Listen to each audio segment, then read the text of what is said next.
$1000 comme capital, vous faites juste fois 5 000 $ en environ peut-être 4 ans. Ça ne change pas votre vie. Pourtant, si vous spéculez et mensuellement vous accumulez et vous injectez directement cela en bourse avec les taux d'intérêt composés, vous allez vous retrouver en train d'amasser un capital énorme et avec l'investissement, ça va vraiment vous propulser. En 5 ans, 10 ans ou plus, on ne va plus vous connaître. Donc, revenons à nos moutons. La spéculation. Vous tous, vous avez déjà eu à voyager. Donc, bon, pas vous tous, mais ceux parmi vous qui ont déjà eu à voyager, donc aller à l'étranger, vous avez déjà fait du trading, vous avez déjà spéculé. Seulement, dans la transaction que vous avez effectuée, c'est vous le seul perdant. J'explique. Quand vous voyagez, vous partez à l'étranger, vous ne partez pas avec la devise de votre pays. Ceux parmi vous qui ont quitté le Cameroun, vous n'êtes pas allé avec vos francs CFA en Turquie. Vous avez d'abord échangé même vos francs CFA contre le dollar ou l'euro. On vous a d'abord gagné dans la transaction. Également, sur place, vous avez encore échangé cet euro, ce dollar contre le livre turc, où vous avez encore perdu une fois de plus. Cette transaction que vous avez effectuée là, vous avez tradé. Vous avez vendu votre franc CFA pour acheter du dollar, soit de l'euro. Et en Turquie, vous avez également vendu votre euro ou votre dollar pour acheter la livre turque. Vous êtes d'accord avec moi que ce que, en fait, le courtier va vous donner dans la devise, dans ce que la devise va vous donner, il y aura toujours une différence. C'est une différence à cela. Commission, une partie part dans le marché du Forex et une partie revient au propriétaire de la devise. Et vous, vous êtes le seul perdant. Donc, imaginons, le matin, l'euro vaut par exemple 10. Et le soir, le même euro ne vaut plus 10. Il vaut peut-être 15. Donc, l'euro contre le dollar. Donc, je donne 10 €, on me donne 15 $. Donc, le matin, je donne 10 €, on me donne 15 $. Puis le soir, le même 10 € que je donne, on me donne plutôt 20 $. On ne me donne plus 15 $, mais on me donne plutôt 20 $. Donc, on me donne beaucoup plus. Nous sommes d'accord en fait que les devises ne sont pas stables. Elles fluctuent, elles baissent et elles augmentent. Maintenant, le fait pour vous d'avoir acheté, d'avoir donné 10 € le matin, on vous a donné 15 $, et le même 10 € le soir, on vous donne 20 $, vous vous rendez compte que vous avez beaucoup plus de dollars. Vous avez beaucoup plus de dollars. Donc, vous avez gagné beaucoup plus de dollars. Cette différence-là, alors, c'est ce dont les spéculateurs sur les marchés boursiers spéculent pour en tirer profit. Maintenant, il y a ce qu'on appelle l'effet de levier. Même si vous n'avez que 10 $ de capital, vous pouvez utiliser un effet de levier, donc prêter de l'argent à la banque chez le courtier. Donc, le courtier, c'est l'intermédiaire entre vous et la place boursière. Donc, il peut vous prêter de l'argent pour vous exposer beaucoup plus sur le marché. Donc, vous avez peut-être seulement 10 $ de capital, ou vous expose peut-être avec 100 $ ou avec 1000 $, ou avec beaucoup plus. C'est vous qui choisissez. Mais le capital, et non le capital fourni en général par le courtier. Maintenant, ce qui va donc aider le spéculateur, le trader professionnel, donc quelqu'un qui sait ce qu'il fait, donc quelqu'un qui a un parcours strict où il a appris à trader, lui, il sait en fait que la portion de son capital allouée à une position ne va jamais dépasser 1 ou 2% de son capital. Donc, il sait qu'avec un processus, sur le long terme, il va gagner de l'argent.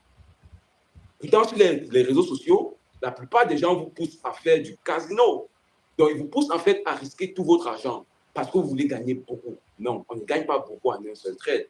Ça doit être sur un ensemble de trades. C'est sur un ensemble de trades qu'on parvient à faire une plus-value. Donc, cette différence-là, en fait, c'est ce dont les traders, les spéculateurs sur les marchés financiers se battent chaque jour pour en avoir. Maintenant, on passe par plusieurs plateformes. De nos jours, avec l'essor d'Internet et les nouvelles technologies, on a la capacité de tout faire tout en automatique. Tout en automatique. Donc, je n'ai même plus besoin d'être sur les marchés H24 pour pouvoir moi-même exécuter mes trades. Là, ça fait que si je suis étudiant et chaque jour je suis à l'école, en soirée, je n'ai que 2 heures de libre, je peux faire du trading. Si je suis salarié et je n'ai que le temps le week-end, je peux faire du trading. Je me rappelle quand j'étais à l'hôpital en Turquie à Bandama, le médecin qui suivait ma femme tradait. Il faisait du trading. On avait même discuté. Également sans emploi. Si vous êtes sans emploi, ça veut dire que vous avez le temps libre. Vous êtes libre chaque jour. Là, vous pouvez également faire du trading. Donc, on distingue le scalping, le day trading et le swing trading. Les scalpers sont ceux qui n'ont besoin que de 30 minutes même par jour pour pouvoir gagner de l'argent. Uniquement 30 minutes. Donc, tu analyses tes marchés, tu prends une position, en moins de 30 minutes, tu es déjà sorti de ton trade. Puis tu reviens le lendemain. Mais le problème, c'est que tu dois suivre une discipline. Donc, si chaque jour tu es libre uniquement durant une seule heure de temps, cette heure de temps-là doit être allouée au trading chaque jour. Parce que ce n'est pas chaque jour que tu aurais de belles opportunités. Parce qu'en étant accompagné, tu sauras en fait tous les paramètres qui seront nécessaires pour pouvoir te placer sur les marchés. Et tant que tu ne les auras pas, tu ne devras pas te placer. Ce qui fait que tu peux faire toute une semaine, tu n'as pris que 2 opportunités, tu n'es entré sur le marché que 2 fois. Maintenant, je vais prendre un exemple. Le trader professionnel, comment il gagne de l'argent? Imaginez, vous prenez une position et que cette opportunité, vous avez une perte tolérée à $100, mais un gain probable à $500.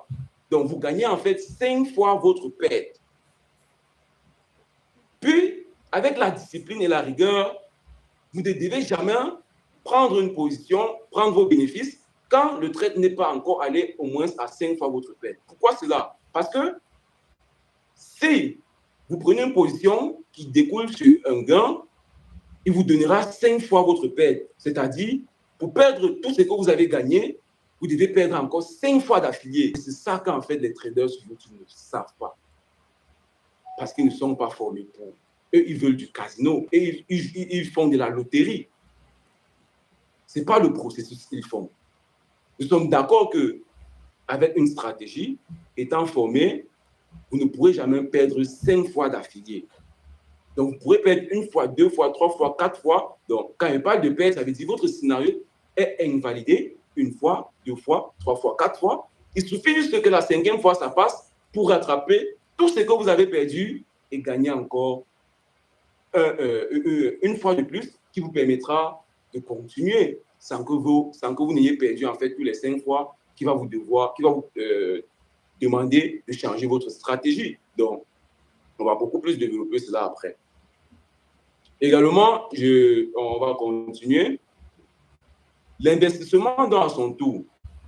En spéculation, oui. Quand vous gagnez avec la spéculation, cela vous permettra d'investir. Elon Musk, aujourd'hui, s'il a 800 milliards de dollars, c'est grâce à l'investissement.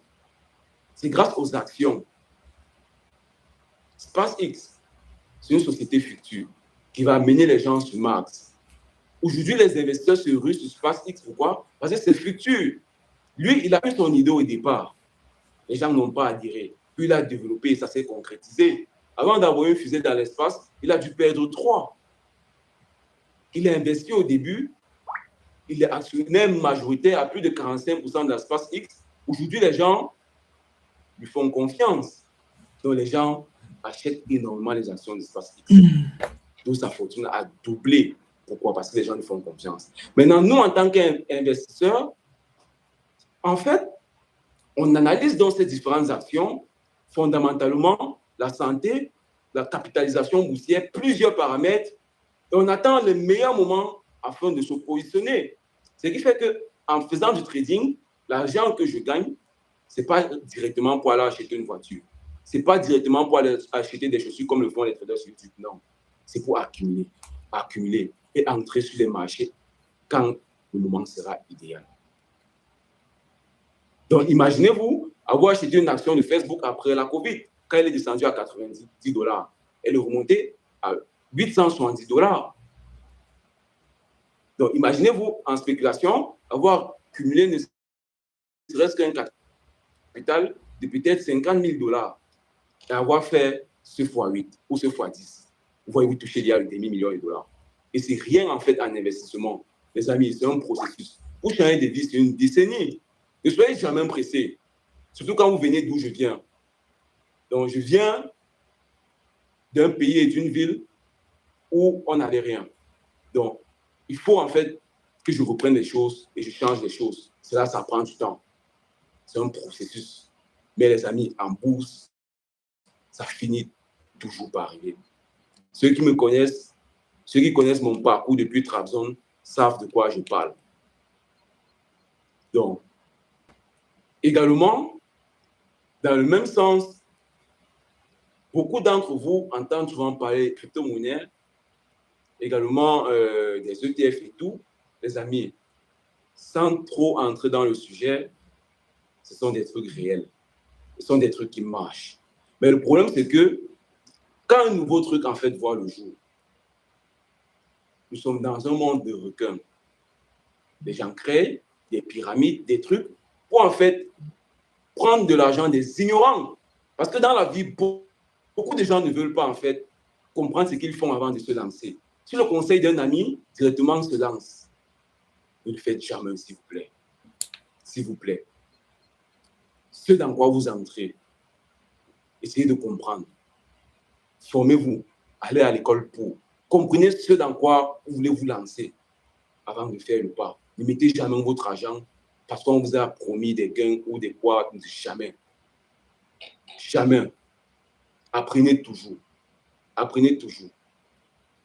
La crypto-monnaie, c'est la finance décentralisée. Les amis, c'est l'avenir. C'est comme Internet durant les années 2000. Écoutez bien ce que je vais vous dire, vous allez vous rappeler de moi. Aujourd'hui, on utilise encore des billets de banque pour effectuer nos transactions. Les amis, laissez-moi vous dire, cela sera obsolète. Donnez juste quelques années. Vous n'aurez plus besoin des billets de banque pour aller faire vos achats. Mais vous aurez plutôt besoin des adresses électroniques. Je m'arrête là. Donc, passez à l'action. Ne vous laissez pas berner par tout ce que vous voyez sur YouTube, des gains faramineux et tout. Également, le but de la conférence, c'était en fait de vous édifier, de vous encourager et de vous faire passer à l'action. Peu importe ce dans quoi vous voulez, passez juste à l'action. Lancez-vous. Donc, je suis accompagnateur depuis 2022. Aujourd'hui, j'ai déjà formé 4 promotions, donc j'ai déjà 35 étudiants actifs. Et nous sommes dans un forum où aujourd'hui, ce sont mes collègues. Ce ne sont plus mes étudiants, mais ce sont mes collègues. Quotidiennement, on s'échange des informations. On s'entraide et on grandit ensemble. Donc, si vous également, vous voulez faire partie de notre forum, j'ai un accompagnement qui va commencer le 15 septembre. Et moi, c'est moi qui accompagne personnellement. Donc, je ne fais pas des vidéos sur YouTube, donc je ne vends pas en fait du rêve. J'accompagne personnellement, je consacre mon temps pour accompagner 3 fois par semaine, 2 heures par jour, durant 6 mois. Parce que la spéculation est difficile. Ceux qui vous disent qu'en 1 mois, vous pourrez être des traders et tout, les amis, c'est du rêve. C'est du rêve. Donc, chez moi, j'accompagne durant 6 mois. Donc, mon accompagnement qui va commencer le 15 mars, donc le 15 mars, le 15 de ce mois, le 15 mars, donc dans 2 semaines, finira dans 6 mois. Durant ces 6 mois, nous allons parcourir la psychologie du trader, l'analyse technique et l'analyse fondamentale, puis la gestion de la position. Et après cela, quand vous allez commencer à être rentable, directement, vous allez passer à l'investissement en bourse. Vous allez devoir investir dans les parts d'entreprise, dans les ETF, dans les indices boursiers, dans les crypto-monnaies. Étant formé, donc vous saurez ce que vous faites. Et c'est ainsi que vous allez asseoir votre liberté financière. Donc déjà, même en spéculation, vous n'aurez plus de réels graves problèmes. Mais vous devez changer de vie. Donc, pour ceux qui aimeraient nous rejoindre dans 15 jours, dans le 15 mars, généralement, mes accompagnements coûtent $600 pour les 6 mois d'accompagnement. Mais pour vous qui êtes présents actuellement, je vous ferai cela à moitié prix, donc $300. Et pour ceux parmi vous qui sont étudiants et ceux qui n'ont pas d'emploi actuellement, je vous permets donc de faire un paiement en 3 tranches. Donc, vous pourrez payer $100 le premier mois, $100 le deuxième mois et $100 le troisième mois, pour pas que ça vous impacte tellement financièrement. Et également, ceux qui aimeraient avoir des accompagnements privés, vous pouvez me contacter pour. Il n'y a pas de problème. Là, en fonction de votre disponibilité, je pourrais programmer des heures parce que moi, avec tout ce que j'ai à bâti actuellement, les amis, je ne vais pas vous mentir, je n'ai plus besoin de sortir de chez moi. Et je le fais depuis. Je ne sors plus de chez moi. Donc, je travaille depuis mon domicile. Ce qui fait que j'ai beaucoup de temps libre. Quand je n'ai pas une position en cours, j'ai le temps libre. Quand je ne suis pas mes positions, je suis mes autres activités, je suis mes entreprises, je suis mes projets. Donc, je ne vais pas vous retenir trop longtemps. Je vais passer la parole à Dr Fosso, que vous connaissez tous, qui va beaucoup nous édifier sur tout ce qu'on a dit aujourd'hui et essayer encore d'encourager. Donc, je pense Dr Fosso est là. Bonsoir, Monsieur Igor de Quince.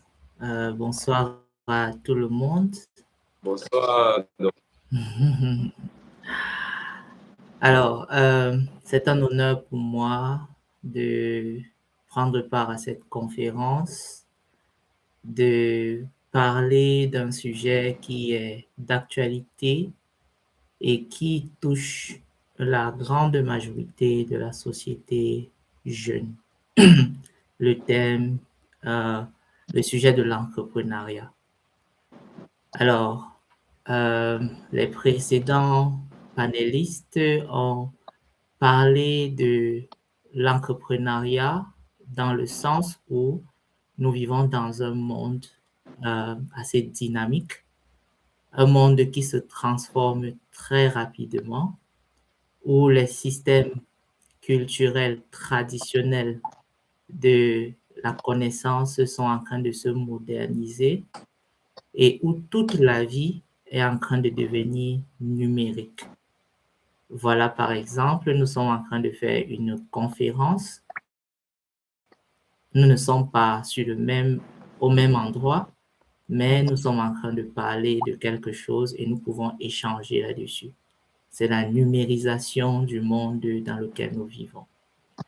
Et à ce sujet, Monsieur Igor de Quince, qui est un entrepreneur, m'a demandé de parler de l'entrepreneuriat jeune et d'essayer d'édifier les panélistes à ce sujet, les conférenciers, tous ceux qui seront à la conférence. Et je me suis beaucoup apaisée sur le mot entreprendre. Alors, pour beaucoup d'entre vous, entreprendre signifie créer une entreprise. Mais de manière simple et littérale, entreprendre est constitué de 2 mots clés et essentiels pour comprendre ce qu'on appelle entrepreneuriat. Ancrer et prendre. Donc, si vous décortiquez le mot entreprendre, c'est ancrer quelque part dans un environnement, dans un milieu, dans un système et prendre quelque chose. Alors, commençons par le mot ancrer. Dans le système traditionnel, nous allons à l'école parce que nous voulons apprendre des connaissances, nous voulons obtenir des diplômes qui vont nous permettre d'avoir un emploi après avoir étudié. Et c'est le cas pour la plupart des étudiants que vous êtes et de tous ceux qui vont à l'école. Mais nous vivons dans un monde actuel où le diplôme ne garantit plus l'emploi. Ça veut dire que ce n'est plus possible ou ce n'est plus facile de prendre un emploi, d'obtenir une ressource, d'obtenir des finances à travers le diplôme qu'on obtient. Donc, Il faut développer d'autres compétences pour prendre ce qu'on aimerait avoir après avoir fait nos études. Et l'entrepreneuriat se positionne comme étant la solution à ce problème de l'employabilité des jeunes diplômés, un problème du chômage qui est devenu international dans la plupart des pays, même les plus avancés, les États-Unis en premier. Il y a un taux de chômage dans la jeunesse qui grandit. Et entreprendre, c'est décider d'identifier un problème, développer une solution et vulgariser cette solution afin de prendre les ressources qui sont disponibles pour être à l'aise, donc avoir une meilleure qualité de vie. Alors, dans l'entrepreneuriat, nous avons des possibilités en tant que jeunes de s'installer dans un système qui est organisé depuis la modernisation du monde avec le capitalisme qui a structuré l'économie en 3 secteurs principaux. Nous avons le secteur primaire qui est constitué de l'agriculture, l'élevage, l'exploitation des ressources minières, la commercialisation de tout ce qui provient de la nature. Ça, c'est l'économie primaire.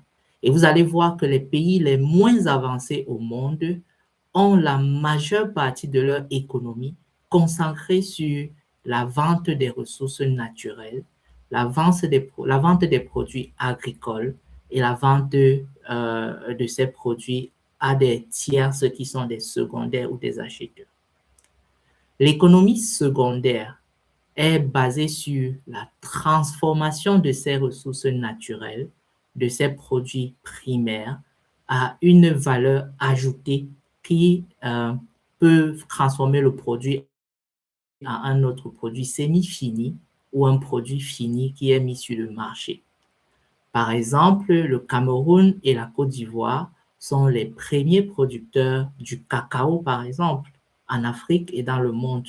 Ils produisent 80% du cacao que l'on consomme à travers le monde. Mais le Cameroun et la Côte d'Ivoire ne tirent même pas 10% ou 5% de l'argent qui est généré par la transformation du cacao. Donc voilà par exemple comment la connaissance crée de la valeur à partir d'une ressource qui vient d'ailleurs. Et l'économie tertiaire, c'est l'économie des services, le commerce, les banques, la finance et tout ce qui tourne autour des services sont dans le secteur tertiaire. Et la plupart des pays les plus développés au monde reçoivent près de 80% de leur économie à partir du tertiaire, rien que des services, rien que du développement des technologies, rien que du développement de tout ce qui peut être vendu sans dépenser beaucoup d'argent. Et voilà ce dans quoi nous sommes. Nous sommes dans un monde où la technologie est en train de prendre le dessus sur tout ce qui est entendu comme étant une économie. Monsieur Igor Dequens, le précédent panéliste, ont parlé du trading, du commerce en ligne, de l'Internet. Tout ça sont développés par des individus qui étaient des étudiants avant, qui ont pensé au problème qui était la connectivité entre les institutions, entre les individus, et qui ont développé des solutions pour résoudre ce problème et vendre ces solutions à haute échelle. C'est pourquoi vous allez voir, la plupart des milliardaires sont des informaticiens, des gens qui développent des solutions numériques, etc. Alors, pour vous qui êtes étudiant en Turquie, l'entrepreneuriat pourrait constituer une solution aux problèmes que nous rencontrons, que ce soit dans nos pays d'origine ou dans le pays où nous vivons. la Turquie est un pays dont l'économie est à 70% basée sur des services, mais des services secondaires, le tourisme, la vente des ressources naturelles également, mais beaucoup plus sur la promotion des produits fabriqués en Turquie. Et les gens qui vivent en Turquie peuvent créer à partir de ce qu'ils voient en Turquie des business, comme l'a dit le précédent panéliste, des commerces en ligne, des produits qu'ils vont vendre à leur connaissance, des produits qu'ils peuvent vendre en ligne à des personnes qui ne voient pas, et etc. Mais il est important d'ancrer dans le secteur identifié à travers, il faut identifier un problème et ancrer dans ce secteur, développer une solution et la vendre à beaucoup de gens. Donc, par exemple, pour le cas de ceux qui vivent en Turquie, la Turquie développe beaucoup de technologies sur l'armement, sur les technologies informatiques, sur le commerce des services, que ce soit des services touristiques, des services d'accompagnement, des services de traduction. Et ce sont des secteurs qui peuvent intéresser beaucoup d'étudiants pour pouvoir développer une entreprise. Pour le cas de Igor de 15, par exemple, qui est arrivé en Turquie en 2019-2020, c'était une année où le Covid avait frappé le monde entier. Et il est arrivé avec une vision, celle de pouvoir aider à faire développer le business qu'il avait vu avant au pays, que ses parents, sa maman faisaient, qui était le commerce des vêtements.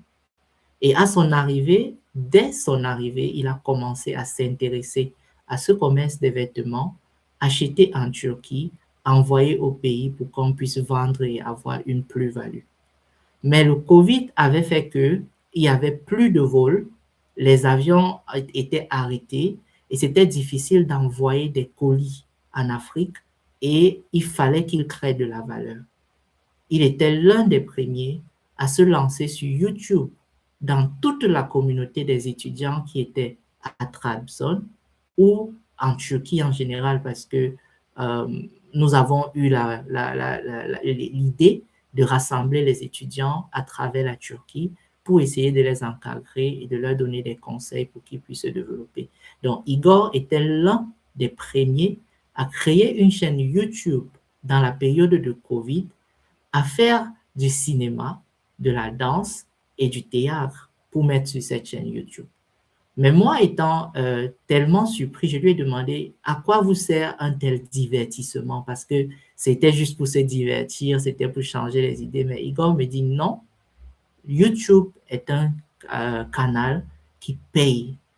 Quand tu as 1000 abonnés, 2000 abonnés, 10 000 abonnés, tu peux recevoir des finances pour pouvoir développer ta chaîne et payer des acteurs et créer tout un canal. J'ai dit, waouh, ça c'est une vision, ça c'est une idée qui a été développée jusqu'à l'amener à faire du crédit qu'il fait aujourd'hui parce qu'il s'est beaucoup intéressé à la technologie, à ce qui se passe sur le numérique, ne pas aller juste sur les médias sociaux pour se divertir, mais essayer de développer une source de revenus à travers le divertissement. Bon, je pense que j'ai eu juste 5 minutes pour essayer de préparer ce que je devais vous dire. Mais sachez que la Turquie est un pays où le e-commerce, l'import-export, le tourisme, les services, que ce soit les services d'accompagnement pour les étudiants qui arrivent, les services de logement, la technologie, que ce soit dans l'armement, que ce soit dans la transformation des produits primaires en produits secondaires, que ce soit dans les usines de fabrication des produits manufacturés, agroalimentaires, tout ce qui peut aider à transformer les produits locaux chez nous en produits avec une valeur ajoutée. Ce sont des opportunités que vous pouvez découvrir, apprendre et implémenter dans les pays d'où nous venons. Mais il y a également les produits, les services de livraison. Par exemple, nous venons des pays ou dans notre pays, particulièrement au Cameroun, il n'y a pas encore un service de livraison assez développé. Et voilà, en Turquie où vous êtes, où vous voyez qu'étant chez toi, tu peux commander un plat de restaurant, tu peux commander des fleurs, tu peux commander des vêtements et tu te fais livrer tout cela à la maison. Ce serait intéressant que vous puissiez ancrer dans ce secteur, apprendre comment ça fonctionne et développer une solution pour résoudre un problème similaire au Cameroun et implémenter cette solution dans notre pays. Et aussi, la manière de penser entrepreneuriat ne doit pas se limiter à un contexte géographique. Nous venons du Cameroun, mais nous venons de l'Afrique entière. S'il faut implémenter un service de livraison, il faudrait prendre un petit échantillon. Ça peut être une ville, ça peut être un village, ça peut être un pays, mais ça peut être, il faut penser grand pour développer une activité. Et la plupart des étudiants ont toujours en tête que pour se lancer en entrepreneuriat, il faut un grand capital, il faut des ressources immenses, il faut des connaissances immenses, il faut un réseau immense, alors qu'il faut simplement avoir une idée. Et de l'idée doit partir, l'idée vient de l'identification d'un problème, du développement d'une solution adaptée au contexte local et de l'implémentation. Donc, si vous avez des idées, vous ne cherchez pas à les implémenter, vous allez rester avec l'idée et cette idée ne va jamais mûrir. Alors, pourquoi c'est important de se lancer dans l'entrepreneuriat quand on est encore étudiant? Comme M. Igor l'a dit, comme le précédent communicateur l'a dit, entreprendre, c'est faire une école. C'est se mettre dans l'école de l'apprentissage. On a parlé d'ancrer quelque part et de prendre quelque chose. Mais pour prendre quelque chose, il faut d'abord apprendre. Et apprendre, c'est s'exposer à la connaissance, s'exposer à l'ensemble des informations qui tournent autour de ce secteur. Qu'est-ce que je veux résoudre comme problème? Quels sont les facteurs qui ancrent dans la création de ce problème? Quelles en sont les causes? Quelles en sont les conséquences? Et quelle est la solution que je peux apporter à ce problème précis pour résoudre ce problème de manière durable? L'Internet apporte beaucoup de solutions. Avec un simple téléphone, une simple connexion et avec une compétence acquise à travers un apprentissage, beaucoup d'étudiants peuvent se lancer dans l'entrepreneuriat. Aujourd'hui, par exemple, sur Facebook, TikTok, YouTube, beaucoup de gens gagnent de l'argent au quotidien, que ce soit à travers le partage des vidéos, la revue des vidéos, les commentaires des vidéos, l'augmentation du nombre de vues par page. Au quotidien, il y a des gens qui gagnent des leads et ces leads leur produisent de l'argent. Il y a des gens qui ont utilisé TikTok comme un canal de divertissement, mais pendant que les uns se divertissent, les autres gagnent beaucoup d'argent avec ce divertissement.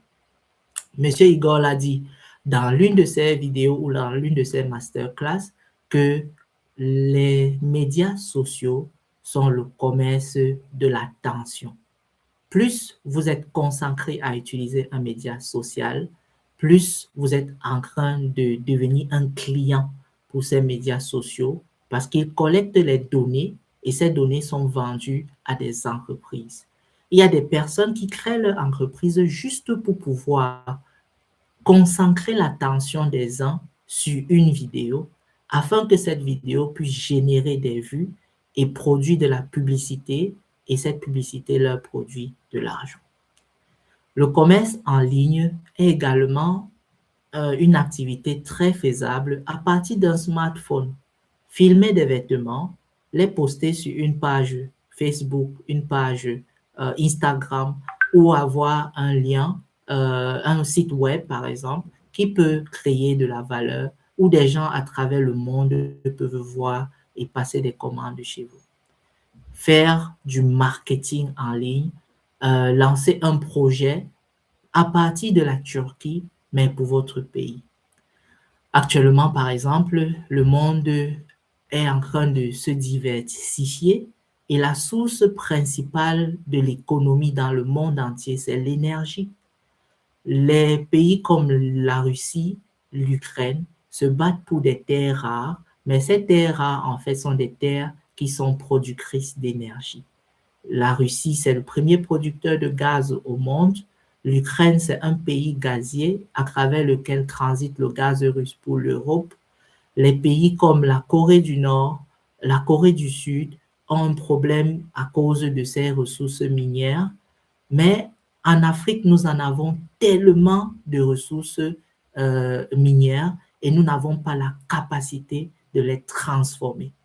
Pourquoi ne pas s'intéresser à la transformation des ressources minières en ressources énergétiques et lancer un projet, que ce soit à petite échelle, dans son pays, en Afrique? Je parle de ceux qui sont du Congo, du Cameroun, du Gabon. C'est vrai que nous avons le gaz, nous avons le pétrole, mais nous ne savons vraiment pas à quoi ça ressemble et comment le transformer et comment l'utiliser chez nous. Est-ce que vous savez que le Cameroun exporte du gaz brut, du pétrole brut et en rachète du pétrole raffiné? Ça fait que nous vendons à perte et nous rachetons encore en nous endettant pour avoir le pétrole et le gaz qu'on va utiliser dans nos pays.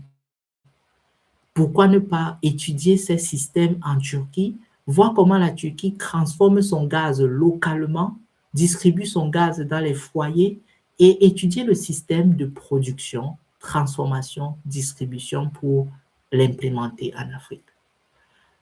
C'est pareil et c'est applicable dans beaucoup de secteurs. Nous avons parlé des énergies. L'Afrique est le continent le plus arrosé par le soleil. La nature est tellement abondante en Afrique et le solaire est la source d'énergie qui est verte, qui est durable et qui peut ravitailler des foyers pendant des millénaires sans s'arrêter. Mais en Afrique, on a problème d'approvisionnement en énergie électrique dans tous les pays de l'Afrique. Il n'y a pas un seul pays en Afrique qui est autonome en termes d'approvisionnement en énergie électrique. Et avoir l'opportunité d'étudier en Turquie pourrait ouvrir les yeux, ouvrir les opportunités sur la résolution de ce problème. C'est vrai qu'il est un problème d'abord politique, c'est vrai qu'il est un problème d'abord stratégique, mais la connaissance apporte de la valeur. Si vous avez la connaissance sur comment fabriquer des panneaux solaires, sur comment implanter des panneaux solaires dans le Sahel, le Sahara qui est dit désert, est une source d'énergie potentielle pour ravitailler toute l'Afrique en énergie solaire pendant des millénaires sans jamais s'arrêter. Donc voilà par exemple des cas concrets de notre réalité qu'on peut essayer d'étudier, un problème qu'on peut essayer de comprendre et d'apprendre comment le résoudre et chercher des solutions pour le résoudre durablement. C'est vrai que pour entreprendre, il faut vraiment, vraiment apprendre, mais il faut aussi de la discipline, il faut aussi de la persévérance, parce que pour apprendre, il faut vraiment donner du temps. Et ce temps-là, beaucoup de gens ne l'ont pas. Quand on est étudiant, on va à l'école, on rentre à la maison, on mange, on lit ses cahiers, on dort.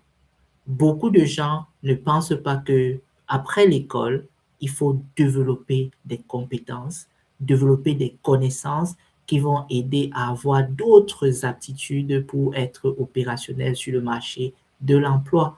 Et comme j'ai dit au début de mon propos, l'emploi n'est plus garanti après les études. Beaucoup de gens ont des diplômes et beaucoup de gens cherchent des emplois. Ça fait que la compétition est très élevée. Donc, entreprendre aussi est comme une autre école qui vous permet d'acquérir des compétences différentes de ce que l'école ne peut pas vous enseigner. Quand vous allez à l'école, vous faites un cours sur l'électronique, un cours sur les mathématiques, un cours sur la physique. Le professeur ne peut pas vous apprendre comment endurer un stress d'une perte d'un argent que vous n'avez pas planifié. Le professeur ne peut pas vous apprendre comment résister à un marché, par exemple, que on vous a donné, mais dont vous ne voyez pas l'éthique derrière ce marché ou bien la qualité de l'argent que vous allez gagner. Donc, comme l'a dit le précédent speaker, qui était, je crois, M. Constantin ou Justin, quand vous entreprenez, ne mettez pas dans la tête que le but d'entreprendre, c'est de gagner de l'argent. Vous pouvez entreprendre et vous perdez de l'argent, mais vous allez beaucoup apprendre. Parce que entreprendre aussi signifie apprendre. Et apprendre, c'est pour pouvoir ne plus répéter une erreur qu'on aurait commise avant. Mais il faut d'abord apprendre avant de se lancer. C'est important. Identifier un problème, apporter une solution, mais apprendre comment cette solution pourrait être utile, durable et résoudre un problème de manière définitive. Pour finir mon propos, comme l'a dit M. Igor, Elon Musk est l'exemple qu'on cite partout quand on parle d'entrepreneuriat, de technologie, etc. Mais il n'est pas le seul. Si la Chine a pu faire face à l'hégémonie américaine aujourd'hui, c'est parce qu'ils ont compris que la technologie est la base du développement d'un pays dans le 21e siècle. La Chine aussi, c'est un pays dont l'économie était agricole. La Chine a d'abord développé son agriculture, vendre des produits agricoles et essayer de nourrir leur population parce que c'était le pays le plus peuplé au monde. Mais aujourd'hui, c'est l'Inde. Et l'Inde fait pas aussi face aux problèmes de nutrition de leur population, etc. Mais ils ont compris que si on passe le temps à dire qu'on va cultiver, vendre des produits agricoles, nourrir la population, cela ne va jamais suffire pour devenir une superpuissance. Donc, il faut s'investir dans les technologies. Et si on parle de tech aujourd'hui, personne ne peut parler de tech sans inviter la Chine. High-tech sont pilotés par des Chinois et des Indiens qui ont pris la nationalité américaine. Elon Musk, qui est l'exemple qu'on cite, dans son conseil d'administration, a au moins 7 Chinois et Indiens qui travaillent avec lui. Et les pays comme la Chine sont capables de manière leur production agricole, c'est pas pour nourrir seulement les Chinois. La Chine nourrit l'Afrique. La Chine nourrit toute l'Asie. Et la Chine nourrit l'Europe à partir de leur sol et de leur agriculture parce qu'ils ont mis la technologie dans la production agricole. Chez nous en Afrique, on fait face à des problèmes de famine alors qu'on a des terres arables, des terres cultivables qui peuvent produire et nourrir non seulement tout le continent, mais toute la planète Terre. Seulement, on manque de technologie. Étant en Turquie, certains d'entre vous qui font des études de mécanisation ou bien des études de, je ne sais pas, agriculture, peuvent ne pas seulement se concentrer sur comment produire, mais comment apporter de la technologie à la production agricole. Vous allez voir en Turquie, une seule personne peut cultiver un village entier. Or, chez nous, dans un village, c'est tout le monde qui cultive un lopin de terre parce qu'on n'a pas la technologie pour pouvoir le faire. C'est pareil dans l'Asie mineure, mais ils ont vite compris que c'était bien d'y apporter de la technologie. Dans le domaine médical, en Afrique, on a des problèmes de santé. On n'arrive pas à soigner nos personnes. On forme des médecins. Les médecins n'ont pas des centres hospitaliers pour travailler. Ils n'ont pas le matériel médical avec lequel ils vont travailler et ils n'ont pas l'environnement qui va leur permettre de résoudre ces problèmes de santé de manière durable.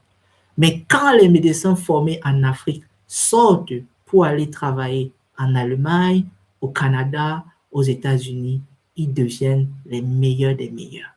Pourquoi? Parce que l'environnement d'où ils venaient n'ont pas mis en place des conditions infrastructurelles, les conditions politiques, les conditions sociales pour leur développement personnel. Et quand vous êtes en Turquie, il faudrait identifier qu'est-ce que la Turquie fait pour avoir un aussi bon système de santé. Qu'est-ce qui est important de copier?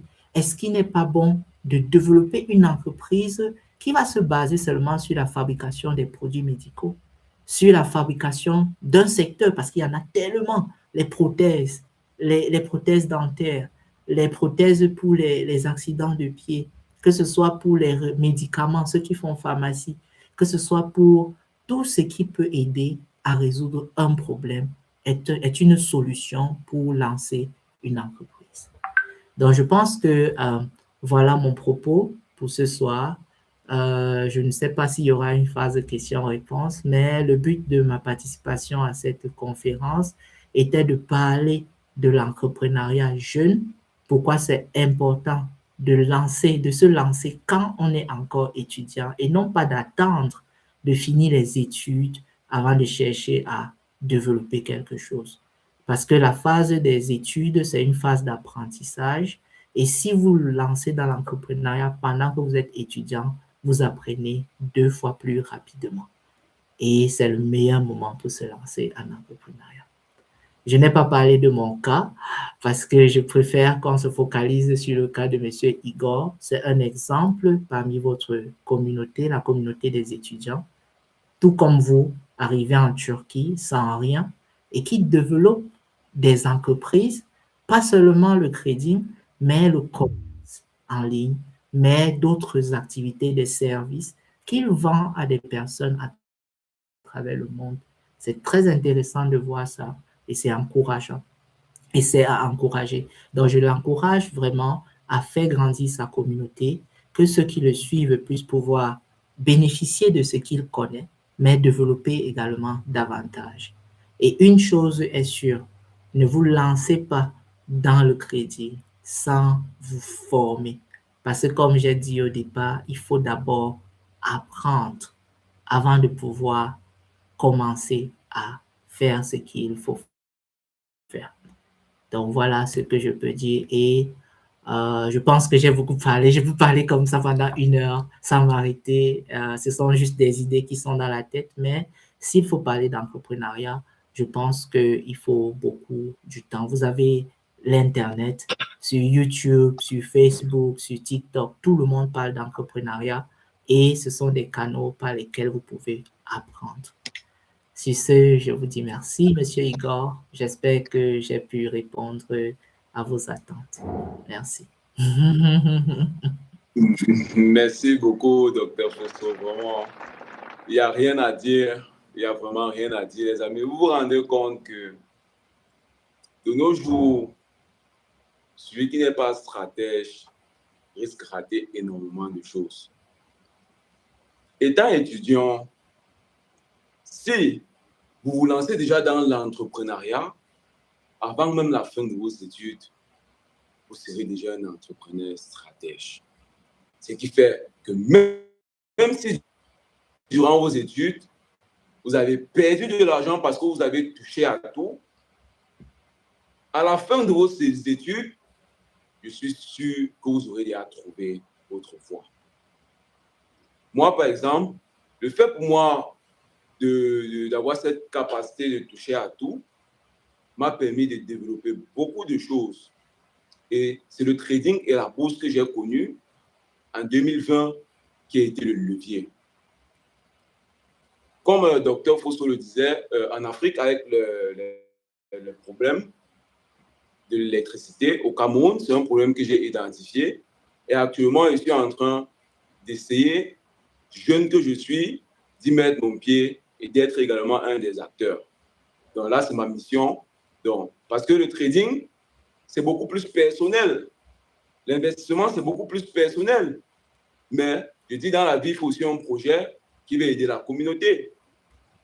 Donc, moi, je ne me suis pas dit que je suis encore jeune, mais je vais en fait être parmi ceux-là qui diront, OK, Igor, en plus qu'il est un trader, en plus qu'il a tel, il a aidé également toute la communauté dans ce sens et dans ce sens. Donc, soyez stratège, très stratège. Quand on vous demande, par exemple, de faire dans le commerce, ce n'est pas pour dire que vous serez commerçant toute votre vie. Quand on vous demande de faire dans l'agriculture, dans le trading, dans toutes ces activités-là, ce n'est pas pour dire que vous allez faire ça toute votre vie. C'est un passage, c'est un parcours. Et c'est la vie, c'est un processus. Quelqu'un vient un jour vous dire que vous allez devenir riche du jour au lendemain, les amis, chassez-le en fait de votre entourage. Ça n'existe pas, c'est impossible. Dans le monde où nous sommes ici, c'est impossible. Si aujourd'hui vous n'avez pas encore commencé, comprenez en fait que le chemin qui vous attend est long. C'est long. Il n'y a pas de choix. Si vous n'êtes pas des héritiers, vous n'êtes pas issus des familles riches et autres là, les amis, sachez que vous allez faire le taf. Personne ne va échapper. Vous allez faire le taf. Donc là, on va prendre toutes les questions qu'il y a. Donc, si vous avez des questions, si durant la conférence, vous avez énuméré des questions, c'est le moment. Donc, vous pouvez poser vos questions. Donc, vous avez vu, je vous ai épargné, moi, mon parcours, la route que j'ai suivie et tout, parce que ça devait faire trop long. Parce qu'il y a beaucoup à dire. Donc, dans les questions, quand même, si vous voulez savoir, c'est un truc et tout, il n'y a pas de souci, vous pouvez les poser, que ce soit chez Dr Fosso, que ce soit chez Dylan Coder ou chez M. Gabriel Zondé. Il n'y a pas de souci. Donc, s'il y a des questions, nous, on vous écoute.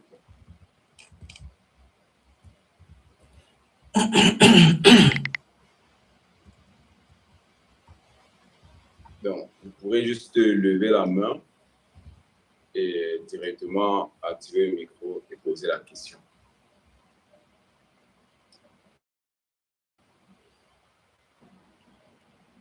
Alors, pendant que les gens cherchent à préparer leurs questions, je voulais aussi rappeler que l'entrepreneuriat n'est pas facile. Le but de l'entrepreneuriat, c'est de se faire de l'argent. Donc, c'est de gagner quelque chose à la fin d'un effort rendu. Et les étudiants qui entreprennent ont parfois la chance de gagner beaucoup d'argent.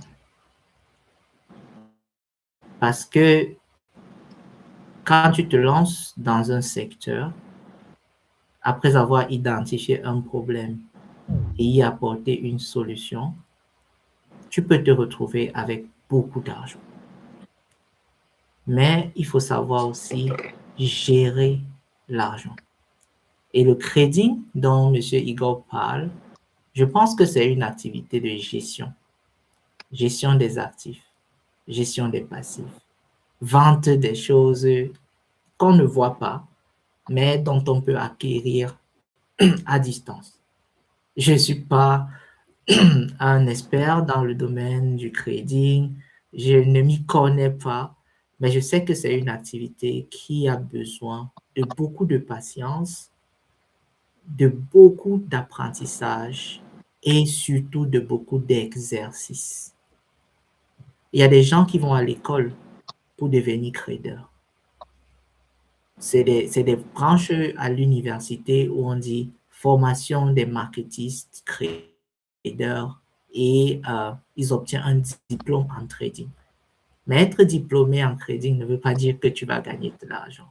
Ça veut dire que tu vas aller dans un marché boursier, tu vas identifier des ventes des actions, tu peux les acheter, tu peux les revendre. Et si tu les achètes quand elles ne coûtent pas cher, tu les revends quand elles coûtent cher, tu gagnes de l'argent. Mais si tu les achètes quand elles coûtent cher et tu les revends quand elles ne coûtent pas cher, tu perds de l'argent.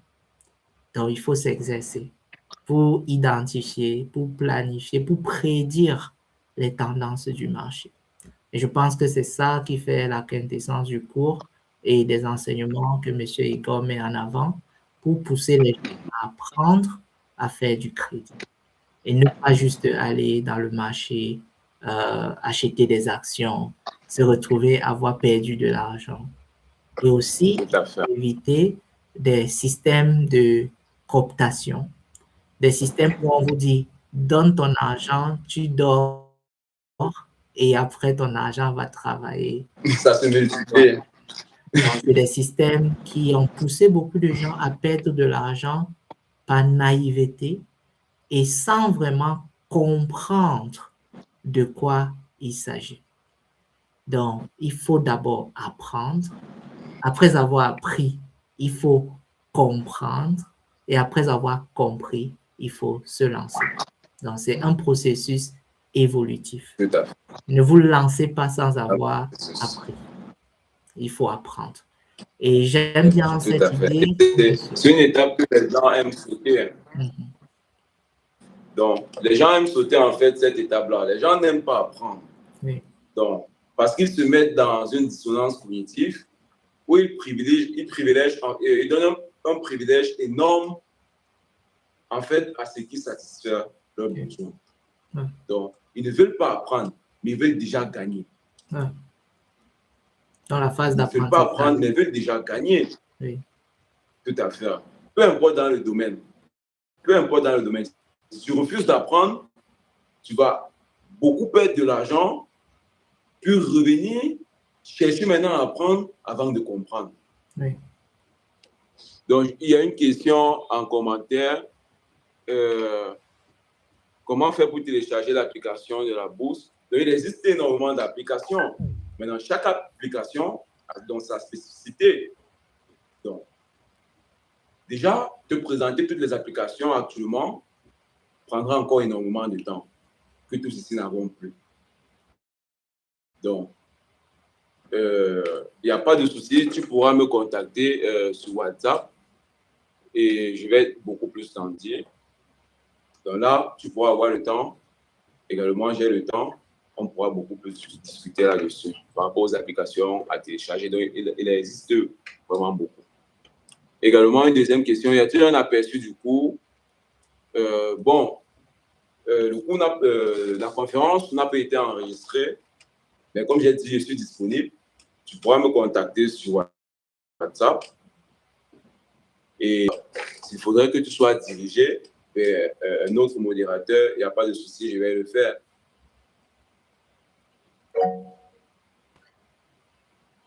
Ok, Nacho, on t'écoute. Bonsoir à tous. Et Okay, bonsoir. Vraiment, merci beaucoup déjà pour vos différentes interventions parce que j'ai pris soin d'écouter depuis et cela, ça m'a réveillé beaucoup de questions que je ne m'étais pas vraiment posées il y a un certain temps.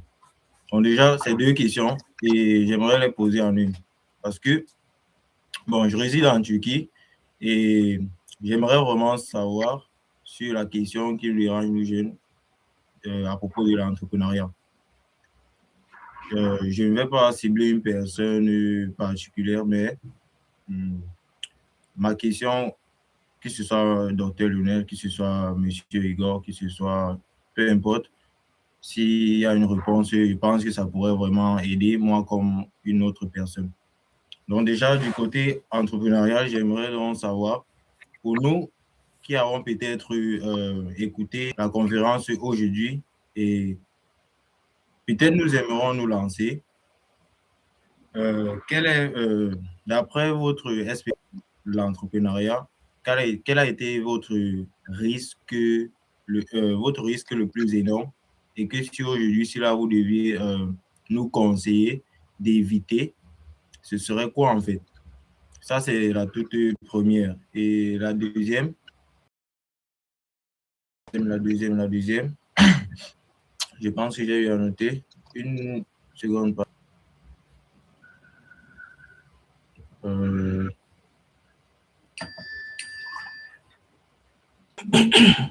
Ouais, donc c'est comme je disais, si aujourd'hui je veux peut-être me lancer dans l'entrepreneuriat, quel serait le risque le plus énorme que vous avez rencontré et que vous aimeriez que nous l'évitons?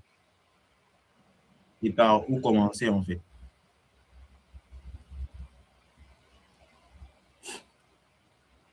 Bon, pour mon cas, Mm. en fait, je vais toujours parler de ce qui est pour moi source dans le levier principal, dans mon activité principale. Mm. Le conseil que je vais te donner, bon, pour ma part, moi, qui me parle du trading, un ami. Et quand il me parle du trading, il faut aussi du trading. Mais a dit qu'il ne pouvait pas m'accompagner parce qu'il n'avait pas les compétences pour. J'ai donc cherché sur les réseaux quelqu'un qui pouvait m'accompagner. Et je devais payer. Et à ce moment-là, je n'avais pas assez d'argent. C'est presque tout ce que j'avais déjà gagné. J'ai pris tout ce que j'avais déjà gagné. 2499 € pour payer un accompagnement. Après cela, j'ai encore sorti 999 € pour payer un deuxième accompagnement, toujours dans la l'investissement en bourse. Et aujourd'hui, c'est la meilleure décision que j'ai pu prendre pour toute ma vie. Si je m'étais dit que non, c'est cher, je ne veux pas être accompagné, je vais suivre uniquement les vidéos sur YouTube et je vais me lancer de moi-même, je ne suis pas sûr que les connaissances que j'ai aujourd'hui, je devais toujours les avoir. Donc, mon plus grand risque a été de prendre. D'accord, j'ai très bien compris. C'est la deuxième question. Maintenant, si aujourd'hui, si là, après toute votre expérience, qu'est-ce que vous pouvez donc nous... Bon, qu'est-ce que je voulais dire? Pour ceux qui veulent se lancer aujourd'hui dans le... Peu importe le domaine, comment est-ce que vous pouvez donc conseiller? Par quoi est-ce que... Quelle est la recommandation en fait que vous pouvez donner, vous, après votre expérience et tout, je vais dire ça comment? Ouais, je te comprends bien. En fait, de nos jours, Formuler ça. ouais, je t'ai compris. Donc, de nos jours, beaucoup d'individus sont sujets de l'ego. L'ego, en fait, c'est comme un poison pour la plupart des jeunes de nos jours. C'est difficile pour un jeune d'aborder une autre personne et lui dire, voilà mon problème, ce dans quoi tu fais là. Effectivement, moi également, j'aimerais le faire. J'aimerais que tu m'apprennes. J'aimerais que tu me prennes avec toi et que nous grandissons ensemble. Soit tu me montres les bases et par la suite, tu pourrais me débrouiller de moi-même. Par exemple, le commerce et tout. Vous connaissez beaucoup de gens qui font le commerce en Turquie. La meilleure des choses, c'est d'aller d'abord de quelqu'un qui fait du commerce. Aller dans cet entourage-là. Déjà, chercher à comprendre ce qu'ils font réellement. Poser des questions. Ça te prendra beaucoup de temps. Ça pourra même également te coûter. Mais c'est le chemin qui va te falloir pour bien comprendre l'activité.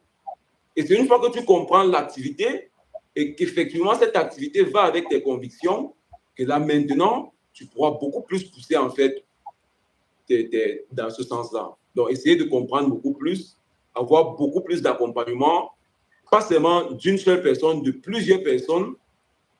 Puis, une fois que tu pourras être indépendant, là maintenant, tu pourras carrément décider, est-ce que je développe beaucoup plus cette activité? Est-ce que j'augmente d'échelle? Ou est-ce que je me contente de ce que me rémunère l'activité afin de développer en fait d'autres choses, soit tes objectifs principaux que tu avais en fait en conviction depuis que, parce que tout le monde naît avec une idée principale. Quand tu grandis et tout, par exemple, moi je peux dire, OK, dans la vie, mon objectif principal peut être d'apporter de l'électricité au Cameroun. Puis je n'ai pas les moyens pour, je n'ai pas le réseau pour, mais je passe par d'autres compétences, par d'autres activités pour enfin atteindre mon but final. Donc, le commerce peut t'aider dans ce sens-là, où d'abord, tu vas vers les gens qui connaissent, ces gens qui font l'activité, tu apprends, une fois que tu connais, soit tu restes, tu développes, soit tu continues, et puis par la suite, tu reviens maintenant dans ton objectif principal. Donc, là, c'est un peu le questionnement que j'avais apporté. Donc, Monsieur Igor, est-ce que je peux dire quelque chose par rapport à la question de Monsieur Nacho, Laurent Nacho? Ok. Alors, il a posé la question de savoir quelles sont les difficultés ou les pièges à éviter quand on veut se lancer dans l'entrepreneuriat. Et tu as très bien répondu en disant qu'il faut développer son idée, ne pas la garder pour soi-même et surtout la partager avec son entourage, créer une communauté, un réseau pour essayer de voir si l'idée que tu as peut résoudre le problème. Donc, nous vivons dans une société dans laquelle tout le monde qui naît a une idée. C'est pas, personne ne peut avoir une idée de génie pour résoudre un problème auquel tout le monde fait face. Mais l'idée que tu peux avoir sur un problème, pour résoudre un problème, peut être une bonne idée si tu la développes avec des amis, avec des collaborateurs. C'est vrai que de nos jours, c'est très difficile de bâtir un réseau, de bâtir une communauté, parce que les personnes avec lesquelles on échange peuvent ne pas être sincères, peuvent prendre ton idée et en faire la leur, peuvent voler ton idée et développer plus que ce que tu ne penses. On va prendre le cas de Facebook. Beaucoup de gens disent que ce n'est pas Mark Zuckerberg qui a développé Facebook. Il a pris l'idée de ses camarades avec lesquels il travaillait et il l'a développé jusqu'à ce devenir ce que c'est aujourd'hui.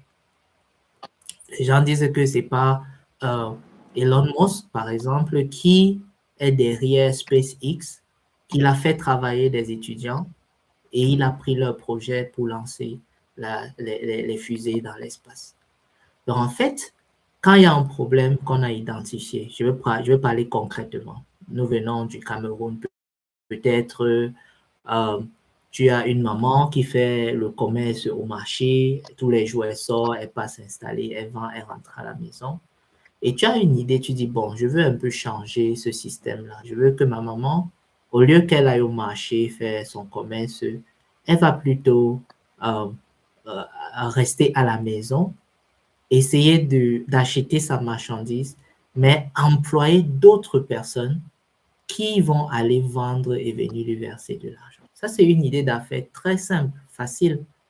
Mais pour ça, il faut soit du capital, soit il faut que les gens avec lesquels elle va collaborer soient vraiment des sincères collaborateurs.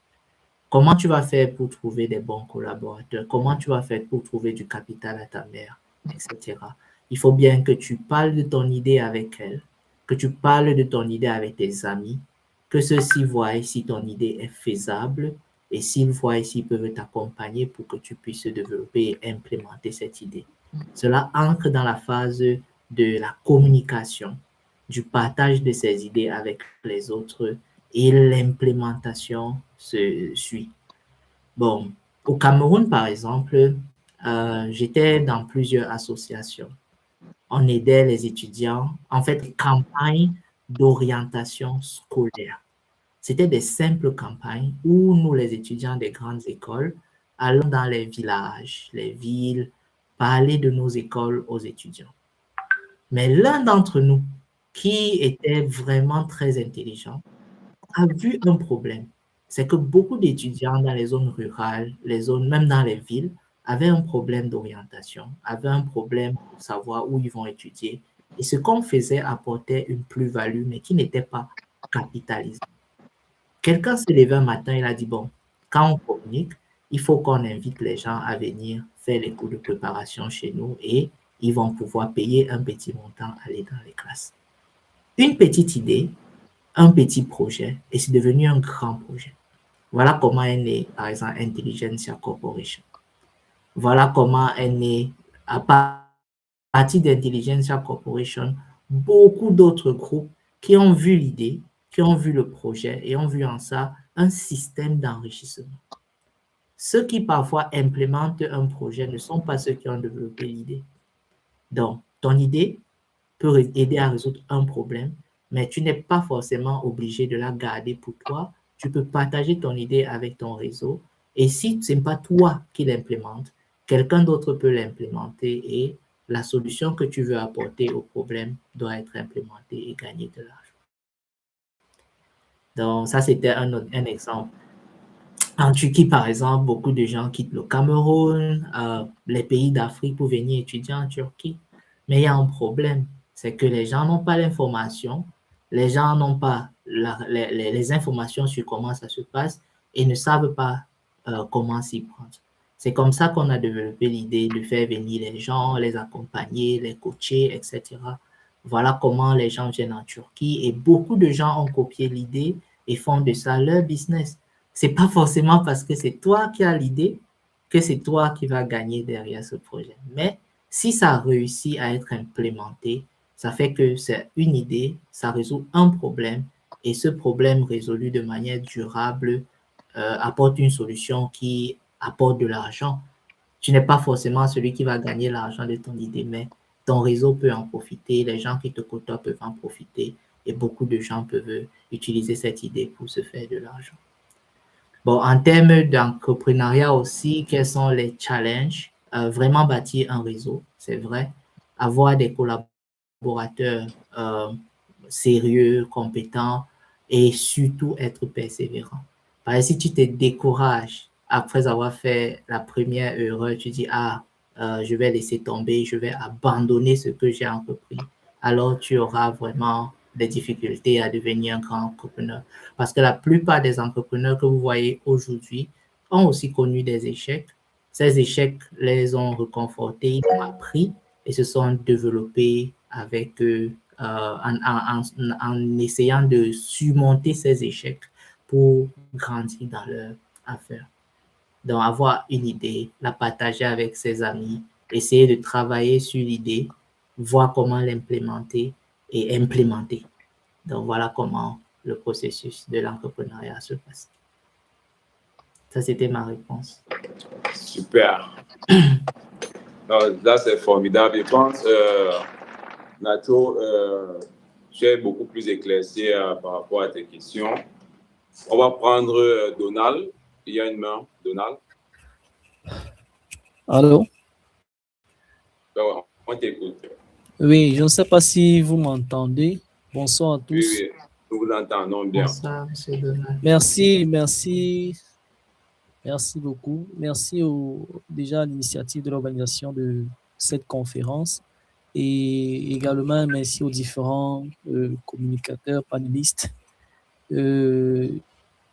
Ma question, justement, ça allait à la suite du docteur Fossou Lionel qui parlait de vie. Et ici en Turquie, pour les étudiants, pour avoir, il est difficile d'avoir les jobs, ça se fait dans la zone européenne et autres, et question d'avoir des entrées secondaires. Alors, du coup, l'idée qui nous vient à l'esprit, c'est de pouvoir, comme par exemple, l'exemple de Igor et le premier communicateur, c'est de pouvoir se faire de l'argent à partir du digital, comme vous l'avez si bien expliqué. Alors, la question, c'est de savoir s'il faut même faire se mettre en intermédiaire pour, par exemple, la promotion des produits technologiques pour le Cameroun, pour l'Afrique, question de développer, par exemple, le secteur agricole ou bien le secteur technologique. Comment avoir développé son audience? Comment mettre sur pied une audience peut-être à travers le digital qui, en fonction d'un domaine, avec votre expérience, de nos jours également, par où est-ce que vous nous conseillerez de commencer? Merci. Bon, je peux apporter ma touche et puis par la suite, docteur Fosso également, je pense aussi a dit. Bon, moi, je vais également, bon, Gabriel Zonde va, je pense que c'est mieux. Je préfère laisser la parole à Gabriel Zonde. Donc, je lui donne quand même 2 mots, puis je laisse la parole à Gabriel Zonde, à monsieur Gabriel Zonde.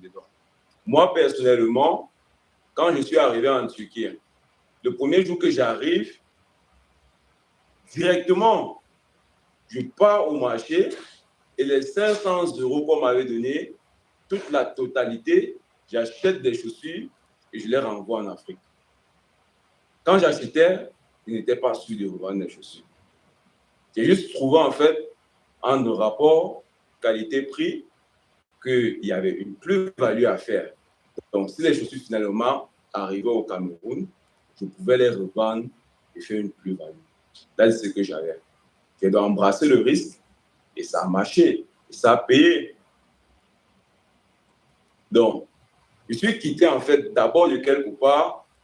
J'ai d'abord moi-même expérimenté et sur le coup, j'ai compris en fait que je pouvais acheter personnellement, envoyer, on revend, on me renvoie de l'argent avant de faire un bénéfice.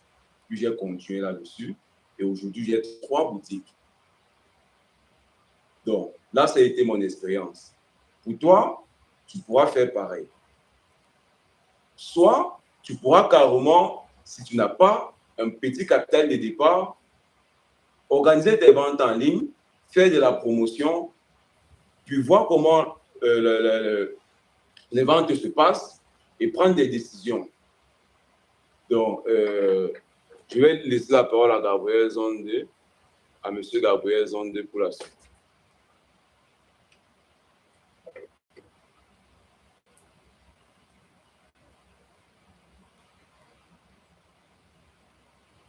Monsieur Gabriel, vous avez la parole.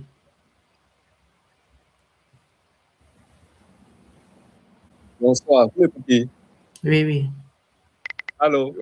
Oui, vous êtes Vous écouté. m'écoutez? Oui.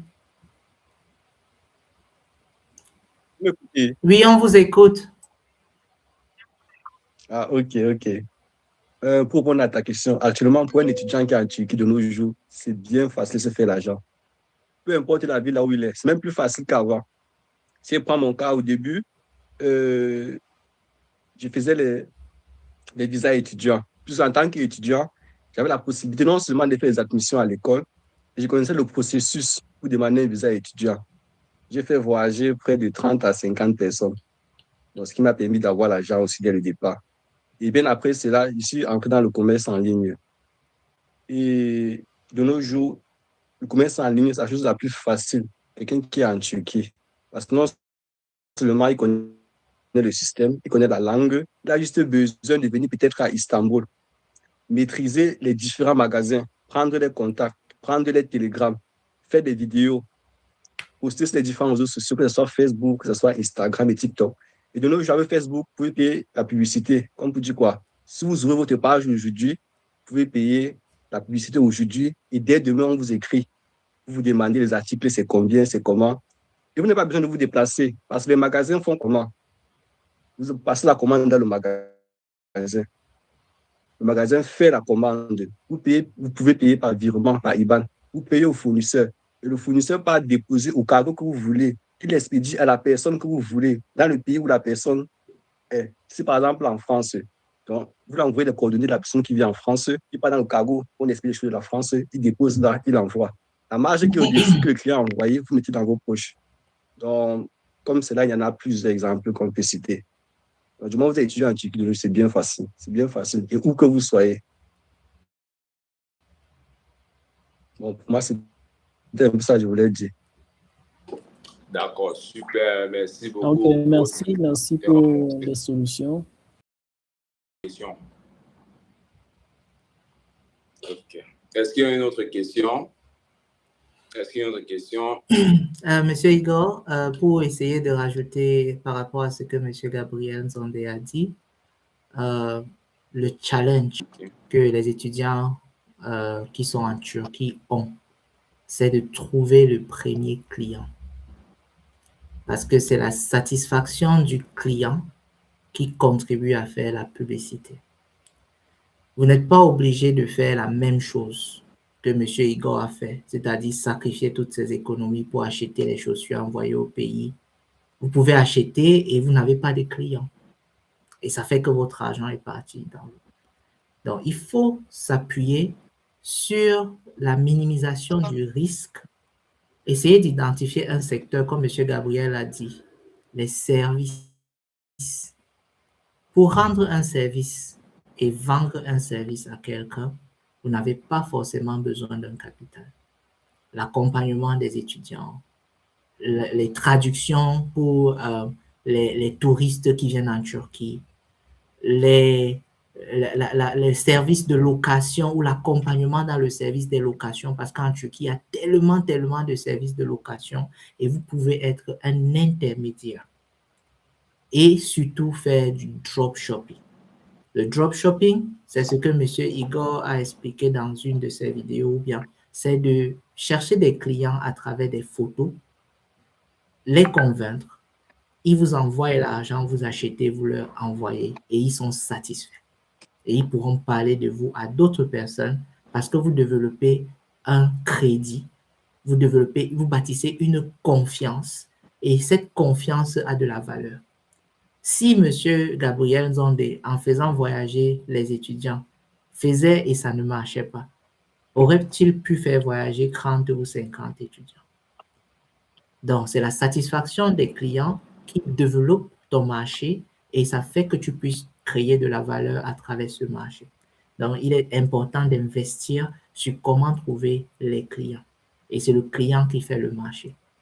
Donc, voilà ce que je peux te dire. Si c'est pour faire une activité, il faut penser à qui va payer pour ce que je vais leur vendre et comment faire pour convaincre les gens et les amener à payer pour ce service. Et on revient à ce qu'on a dit au départ, identifier un problème. Ce n'est pas forcément dans les études, ce n'est pas forcément dans le vrai commerce qu'il faut acheter et vendre, ça peut être ailleurs. Vous pouvez vous baser sur votre technicité, ce que vous avez appris au pays, les gens qui vous connaissent dans ce domaine. Est-ce que au pays, j'étais juste étudiant ou bien j'arrangeais peut-être des trucs avec des gens? Est-ce que je connais des gens qui ont besoin de quelque chose en particulier? Je veux prendre mon cas, mais c'est peut-être le cas de Donald, c'est le cas de Donald aussi. On a fait une école où on parlait d'agriculture, d'élevage et des forêts. Et on a côtoyé des gens qui ont des problèmes. Ceux qui font l'agriculture n'utilisent pas des techniques qui peuvent leur permettre de mieux faire leur agriculture. Et on peut rester en Turquie, on contacte ces personnes qu'on a côtoyées au pays, on leur propose des solutions à partir de la Turquie sans avoir à investir de son argent. Pour le cas de Igor, c'est parce qu'il était commerçant au pays. Peut-être qu'il ne vous a pas dit ça, mais il vendait avec la maman et ça fait que quand il achète les chaussures ou les vêtements, il sait quand même que même s'il n'y a pas le client, il y a quand même des gens qui peuvent connaître que ça vient de la Turquie et c'est Igor qui a envoyé. Donc, il y a déjà des potentiels clients. C'est le cas peut-être de Gabriel Zondé. Quand il venait en Turquie, il avait déjà un petit réseau qu'il avait bâti et ces personnes qui le connaissaient lui ont fait confiance et il a pu vendre ce produit. C'était mon cas, par exemple, quand je suis arrivé en Turquie, j'ai fait venir des gens gratuitement en Turquie et ça créait du réseau, ça créait de la valeur et cette valeur, ce service a été vendu. Donc, voilà comment tu peux également te lancer, commencer à développer un service, le commercialiser et passer à commencer à gagner de l'argent. Donc, quand on commence, on pense grand, mais on commence petit. Il ne faut pas commencer grand en achetant, en ouvrant une boutique, par exemple. Tu ne peux pas ouvrir une boutique au pays si tu n'as pas de clients qui vont acheter, par exemple. Il faut commencer petit avec le dropshipping, les photos, trouver des clients, la commercialisation et puis se développer au fur et à mesure. Et le contexte de la Turquie, particulièrement actuellement, est très difficile avec l'inflation, le coût de la vie qui devient cher, les étudiants qui n'arrivent pas à joindre les deux bouts. Il faut réfléchir sur des solutions. comment gagner de l'argent en étant étudiant. Ne pas se focaliser sur ce qu'on a, qui nous revient des parents ou bien des bourses, il y a des boursiers, mais comment faire pour gagner à partir de ce que j'ai eu à faire au pays, à partir de ceux que je connais qui sont des connaissances, mais qui peuvent constituer un réseau, à partir même de nos parents, parce que les parents font une activité ou ont eu à faire une activité qui peut être transformée avec nos connaissances. Et cette transformation va apporter de la valeur et c'est comme ça qu'on va devenir un peu plus grand. Je connais par exemple un étudiant, un ancien étudiant qui est arrivé en Turquie. Son père faisait l'agriculture comme la plupart des parents de beaucoup d'entre vous, mais avait des problèmes avec ses champs. La sécheresse, par exemple, touchait les champs. Au pays, on parlait d'irrigation, mais on n'a pas vraiment les moteurs, les pompes, les moteurs pompes, les pompes à moteur. On dit quoi? Moteur pompe. Pompe à moteur. On n'a pas vraiment les techniques d'irrigation qu'il faut.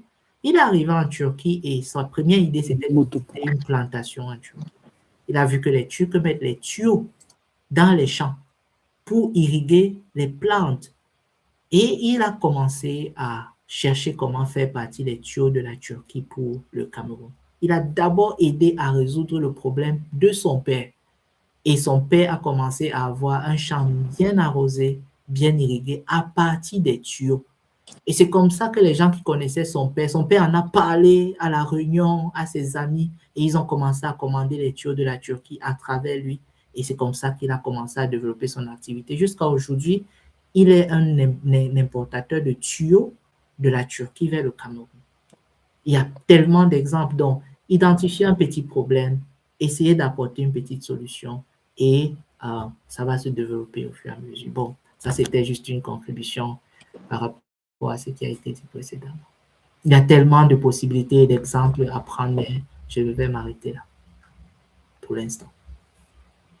D'accord. Merci beaucoup pour votre intervention, Dr. Fosso. Donc, vous vous rendez compte qu'il y a vraiment eu une plus-value durant toute cette conférence. Vous avez appris beaucoup de choses, là, j'en suis sûr. Là, je pense qu'on va conclure la conférence, vu qu'il n'y a plus de mains levées. Ouais, nous avons fait 2h30. La conférence, en fait, à la base, était prévue pour 1 heure. Vous voyez, quand c'est bien, on ne peut pas s'arrêter. Quand c'est bien, on ne peut pas s'arrêter. Donc, Monsieur Gabriel Zonder a parlé du commerce, Dylan Coder a parlé de la technologie.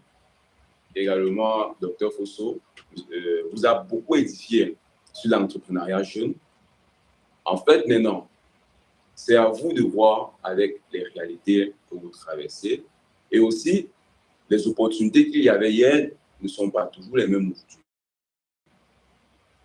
De nos jours, avec l'inflation, moi, par exemple, dans le commerce, les vêtements qui coûtaient, par exemple, très moins cher, de nos jours sont très chers. Ce qui fait que la marge n'est plus pareille. Donc, vous pouvez vous lancer dans le commerce aujourd'hui et ça ne donne pas. Vous vous rendez compte que tous vos clients vous disent que c'est cher, c'est cher, c'est cher. C'est ce qui arrive aujourd'hui. Donc, ayez en fait cet instant-là de comprendre le besoin. Parce que s'il y a un problème, vous pouvez apporter la solution. Donc, essayez de comprendre c'est quoi le problème et vous cherchez la solution. Si vous vous battez à chercher la solution, vous allez finir par la trouver, toujours. Moi, à Trabzon, il n'y avait pas de travail. Les gens ne travaillaient pas. On me disait, il faut attendre les vacances. J'ai dit, mais j'attends les vacances. Et qui va payer mon loyer? Il a dit, non. Il a dit, il peut trouver, il peut alors faire quoi? Il y a quelle solution là? YouTube. Et danser partout parce que je voulais monétiser ma page. Mais en fait, il y a eu un mur en face de moi. Le nombre d'heures de visionnage. Parce qu'il fallait 4000 heures de visionnage. Et après 15 vidéos, donc j'ai été réaliste. Je faisais ça et me dit, je suis très réaliste. Surtout depuis que j'ai appris le trading, donc depuis que je suis trader, je suis devenu très réaliste dans ma vie. Très réaliste. Et c'est meilleur jusqu'aujourd'hui. Donc, quand j'entre dans une affaire et je comprends déjà que, en fait, je ne vais pas arriver jusqu'au bout, je ne commence pas. Je ne commence pas. Mais si je sais que je peux arriver jusqu'au bout, une fois que je me lance, je n'abandonne plus. Donc, ayez vos convictions, cherchez vraiment votre route. Cherchez votre route. Et d'après mon expérience, d'après tout ce que j'ai touché jusqu'à présent, le trading, donc la spéculation boursière, reste la seule activité dont vous n'avez pas besoin de réel capital de départ pour débuter. Tout ce dont vous avez besoin, c'est du temps, de la patience et du travail acharné. C'est tout ce dont vous avez besoin. Si vous avez déjà ces compétences-là, c'est fini. Laissez-vous juste du temps. Laissez-vous juste du temps. Est-ce que c'est vous permettre maintenant d'entrer dans les business dont vous avez toujours rêvé? Parce que vous aurez l'argent pour. Vous aurez les moyens pour. Donc, les amis, on va s'arrêter là. J'ai vu là en commentaire, j'ai besoin d'accompagnement technique sur le trading. Également, combien coûte ton accompagnement et tout. Donc, vous pouvez me laisser un message là sur WhatsApp et je vais vous appeler. On va également discuter 5 à 10 minutes pour déjà que je voie en fait votre profil. Est-ce que vous pourrez vraiment être un trader? Parce que le trading a ses demandes. Donc, on va faire un appel 5 à 10 minutes. Et si effectivement c'est le cas, on pourra programmer comment vous faire rejoindre l'accompagnement et tout. Donc, là, on va clôturer la conférence. Je ne sais pas si un autre modérateur a quelque chose à ajouter. Ok, Gabriel Zonde. Monsieur Gabriel Zonde. Vous m'écoutez? Oui, nous t'entendons bien. Bon. Pour ceux qui sont restés jusqu'à la fin, généralement, on dit sont ceux en fait, qui sont vraiment intéressés. Et si vous êtes vraiment intéressé, n'hésitez pas. Parce que moi-même, je vais vous rejoindre pour cette formation, vous savez, Igor. Parce que après tout ce que j'ai fait, vente en ligne, le chant, j'ai fait tellement de choses, tellement. J'ai tout fait, comme on dit généralement. Le trading, les crypto-monnaies, tout ce qui est le digital là, en ligne, là, c'est l'avenir. Moi, je fais actuellement beaucoup de ventes en ligne, comme je vous ai dit. La majorité de mes ventes que je fais actuellement, c'est en ligne. Et je paye beaucoup de publicité, que ce soit sur Facebook, TikTok, toutes les plateformes. Et dernièrement, il y a une publicité qu'on avait lancée sur Telegram. Et sur Telegram, la publicité Telegram, c'est en crypto-monnaie qu'on le fait. Et du coup, là-bas, j'étais bloqué. Je ne sais pas quoi faire parce que j'ai jamais appris crypto-monnaie. Et là, c'est Igor qui m'a aidé à le faire. Pour pouvoir continuer, c'est pour dire, si je laisse sans me former là, je vais juste regretter après. Donc, je serai là avec vous. Donc, ceux qui vont le suivre, Igor, on sera ensemble. Et comme on dit, c'est maintenant. Merci et bonne soirée à vous. Merci beaucoup, M. Gabriel Zonde. Merci pour l'intervention. Donc, docteur Fosso, est-ce que vous avez un mot de fin? Ou Dylan Coder, est-ce qu'il y a un mot de fin? Je vais encore dire merci à M. Igor d'avoir fait cette conférence et merci à tous ceux qui ont pris part à ce page. Il est très intéressant d'apprendre dans le domaine numérique comment gagner de l'argent.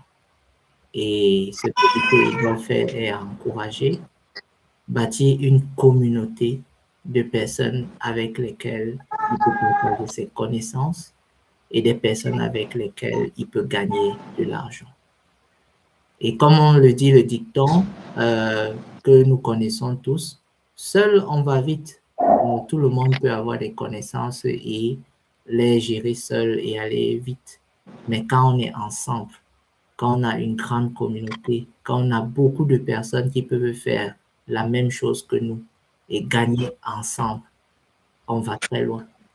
Donc, ce qu'il fait, c'est de bâtir une communauté de traders, de bâtir une communauté de personnes qui peuvent gagner de l'argent en ligne de manière éthique, sans avoir à scammer, sans avoir à créer des pyramides de Ponzi, mais réellement gagner de l'argent comme ça se fait ailleurs.